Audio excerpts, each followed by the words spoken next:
फक्त ऑइल रिझर्वमुळेच अमेरिकेने व्हेनेझुएलावरती अटॅक केलेला नाही, तर त्यामागचं खरं कारण आहे डॉलर आणि पेट्रो डॉलर हे इक्वेशन.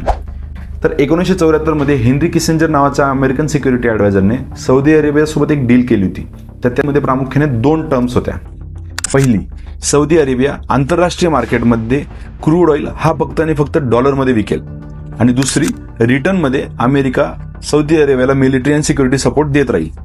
आणि ह्याचमुळे अमेरिकेला इंटरनॅशनल मार्केटमध्ये डॉलरचं इम्पॉर्टन्स वाढवत आलं. परंतु रिसेंटली व्हेनेझुएला, ज्याच्याकडे जगातील सर्वात मोठा ऑइल रिझर्व आहे, त्याने चायना आणि रशियासोबत एक डील केली, ज्यामध्ये तो चायनाला क्रूड ऑइल त्यांच्या करन्सीमध्ये म्हणजे युआनमध्ये आणि रशियाला रुबेलमध्ये देणार होता. ह्यामुळे चायनीज आणि रशियन करन्सीचं इम्पॉर्टन्स तर वाढलंच असतं, परंतु इन रिटर्न इंटरनॅशनल मार्केटमध्ये US डॉलरचं इम्पॉर्टन्स कमी झालं असतं.